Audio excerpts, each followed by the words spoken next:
My name is Nate Fouch, and I'm the newest program manager here at RIA, and I'm the principal grants manager for the Appalachian region of the state. The great thing about RIA in the past was that it used state funds, and that usually equated to less red tape and less stringent compliance requirements. However, since SCIIP is federally funded through the 2021 American Rescue Plan Act, there are a few rules and regulations required by the U.S. Treasury Department that are going to be new to all of us and that never had to be considered before when receiving state-funded grants from RIA. The good news, though, is that all this can be viewed as federal requirements light, as there is much less required from grantees compared to other federal grant and loan programs. As always, please remember that RIA staff is available to help guide you through these new requirements and to make the implementation of your project as user-friendly as possible. As most of us will already know, the American Rescue Plan Act, or ARPA, as we've all come to call it, was passed in March 2021 as an additional COVID-19 stimulus package. ARPA provided both state and local fiscal recovery funds through the U.S. Treasury Department for use to respond to the COVID-19 pandemic.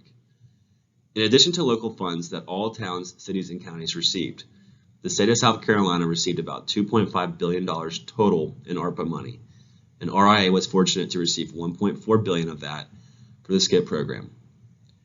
After the final allocation of ARPA money was passed by the General Assembly and signed by the governor back in April, RIA's board of directors moved quickly to approve 216 different grant awards, and all $1.369 billion has been obligated for water, sewer, and stormwater projects around the state.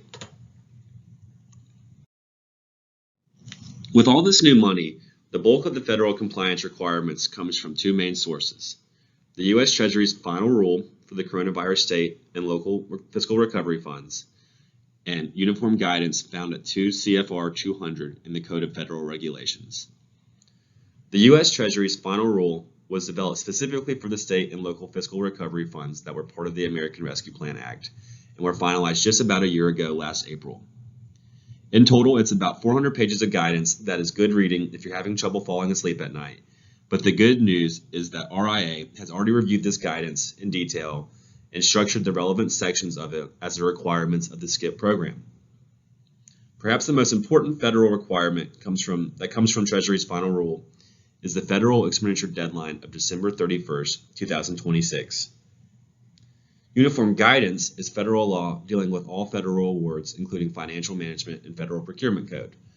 And that is the exact same guidance used for other federally funded grant and loan programs. This presentation will cover the basics of these areas of compliance to ensure SCIIP grantees successfully implement their awards.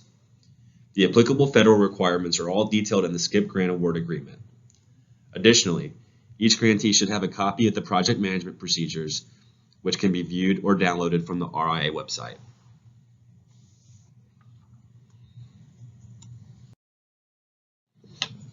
SCIIP grant awards include an attachment labeled Exhibit A, which details some of the most important requirements that must be followed when implementing your SCIIP grant. Perhaps most importantly, by signing the grant award, each grantee is attesting that they have the basic organizational capacity needed to carry out the project. Section 602C of the Social Security Act also is heavily referenced in Exhibit A. The Social Security Act was actually amended with the passage of ARPA in 2021 and spells out the specific uses of the ARPA money. All projects awarded through SCIIP comply with Section 602C1C as necessary investments in water and sewer infrastructure. The Treasury Department's final rule also references Section 602C. Additionally, as with all other federal awards, all grantees must attest that they have met drug-free workplace requirements and that federal funds are not being used towards lobbying any member of the United States Congress or the South Carolina General Assembly or any other federal or state agency. Lastly, there are myriad other regulations that I will talk about here in upcoming slides that are included in Exhibit A of the grant agreement.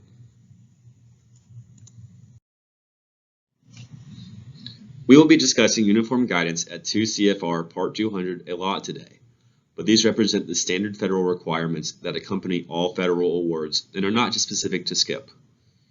Anybody who has worked with other federal funding agencies should be familiar with the basic parameters here.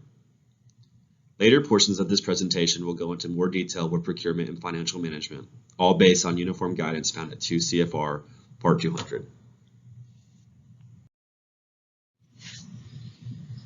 While grantees have used the South Carolina State Procurement Regulations as a guide with past RIA state grants, all SCIIP grantees must conform with Federal Procurement Code as specified in 2 CFR Part 200, Sections 318 through 327 for all purchases of goods and services funded in whole or in part by SCIIP funds. Just like state procurement, Federal Procurement Code aims to ensure a maximum level of open and free competition when soliciting for goods and services to be paid with public money. This, in theory, allows for the most efficient pricing for goods and services and the least amount of taxpayer dollars that is needed to be spent on procuring a good or service. Grantees must have written procurement procedures that conform or that are essentially equivalent to these federal procurement standards. If grantees do not have acceptable local procurement regulations in place, then they should document in writing that they will follow all relevant federal procedures throughout the duration of the SCIIP-funded project. Procurement is discussed in much greater detail later in this presentation, but this is one major difference with the SCIIP program compared to past state-funded grants. Pursuant to 2 CFR Part 200, Sections 318, C1, all grantees and any subrecipients should have a written standards of conduct covering conflicts of interest and governing the actions of its employees engaged in the selection, award, and administration of contracts.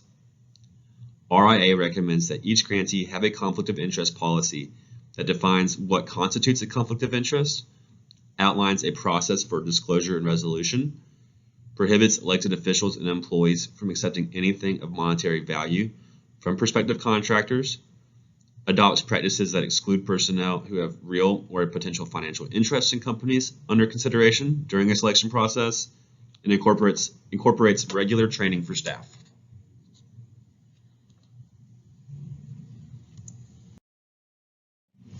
Besides grantees, subrecipients and third-party contractors also should be registered in the federal SAM database to receive SCIIP funding. This should be familiar to anyone that has worked with federal grants before. After registration in SAM, each entity receives a unique entity identifier. The unique entity identifier should be included on the authorized signature form that each grantee will submit during startup, and all third-party contractors, including subcontractors, should be registered in SAM and have a unique entity identifier before beginning any SCIIP-related work. RIA recommends including language in bid advertisement and instructions to bidders noting that all contractors should be registered in SAM prior to beginning work. Additionally, grantees, subrecipients, and contractors must check and then certify that they are not debarred, suspended, proposed for debarment, declared ineligible, or voluntarily excluded from participation in transactions where federal funds are involved. This is just a sample certification form that all grantees will need to complete anytime a contract is submitted to RIA for review. Should a contractor become debarred, or a grantee learn that a contractor misrepresented not being debarred, RIA should be immediately notified. Debarment status can be checked on the SAM website, and this is part of the reason that all contractors should be registered in SAM and possess a unique entity identifier prior to beginning work on a SCIIP-funded contract. Lastly, it is encouraged, but not required, that grantees maximize the use of products containing recovered materials that are EPA-designated items when possible, unless the product cannot be acquired competitively in a reasonable time frame, cannot meet project performance requirements, or be acquired at a reasonable price. More information about this requirement can be found in our project management procedures on page 41. RIA recommends visiting the EPA's website to see the full list of EPA-designated items and for more information. Furthermore, recipients of SCIIP funds are required to meet legal requirements relating to non-discrimination and the non-discriminatory use of federal funds. These are the basic civil rights requirements that accompany many other federal funding programs. These requirements ensure that entities receiving federal financial assistance do not deny benefits or services or otherwise discriminate on the basis of race, color, national origin, including limited English language proficiency, disability, age, or sex, including sexual orientation and gender identity. Title VI of the Civil Rights Act, the Fair Housing Act, Section 504 of the Rehabilitation Act, the Age Discrimination Act, and Title II of the Americans with Disabilities Act should all be complied with by grantees that are receiving SCIIP funds. Grantees should be prepared to document compliance with these federal civil rights laws if requested by federal auditors or inspectors. Furthermore, all grantees should have a local non-discrimination and equal opportunity policy, and any civil rights complaint should be documented and disclosed if requested by RIA or federal auditors.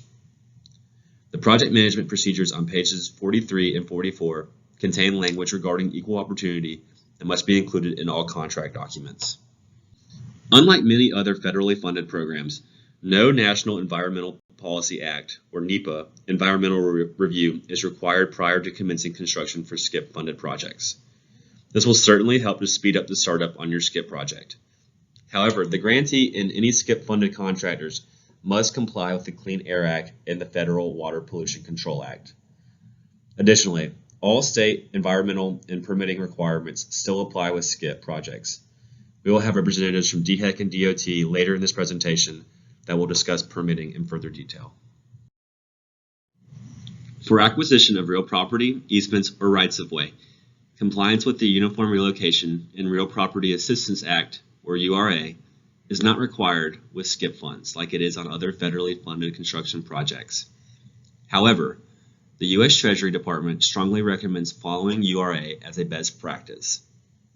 The objective of the Uniform Relocation Act is to ensure that owners of real property are treated fairly and consistently, to expedite property acquisition through mutual agreements with private property owners, to minimize litigation, and to promote public confidence when it is necessary for a governmental entity to acquire a private citizen's property. The basic URA process is as follows. First, a governmental entity indicates their interest in a particular property or easement by contacting the private property owner. Then, the entity acquiring the land determines the purchase offer through an appraisal of the property in question. Once a fair value is established, also known as just compensation, a written offer is made to the property owner. At that point, negotiations can either be successful or unsuccessful with the property owner.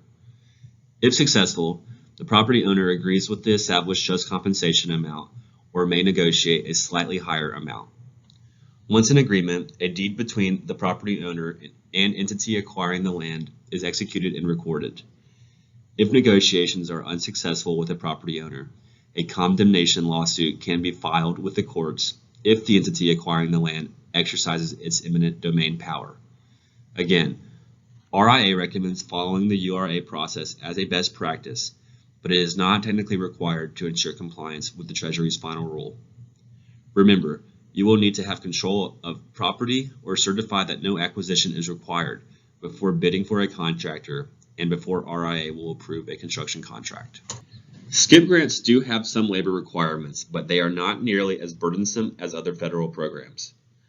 All contracts in excess of $100,000 must include a provision for compliance with the Contract Work Hours and Safety Standards Act. Basically, this law requires contractors and subcontractors on federal contracts to pay their laborers overtime.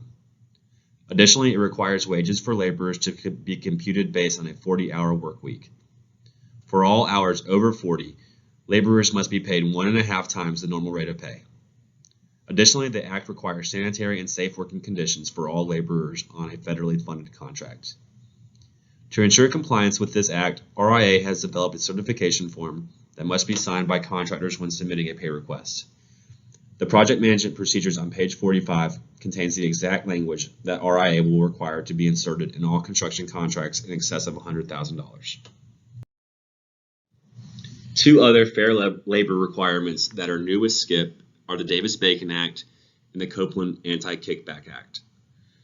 While Davis-Bacon Act compliance can be very tedious with other federal grant programs and entail driving to a job site and quizzing contractors on their hourly wages, for SCIIP, it will only require a simple certification from the contractor and will only apply for projects using in excess of $10 million in SCIIP or local ARPA money, or projects that contain other federal funding, such as CDBG, EDA, SRF, etc.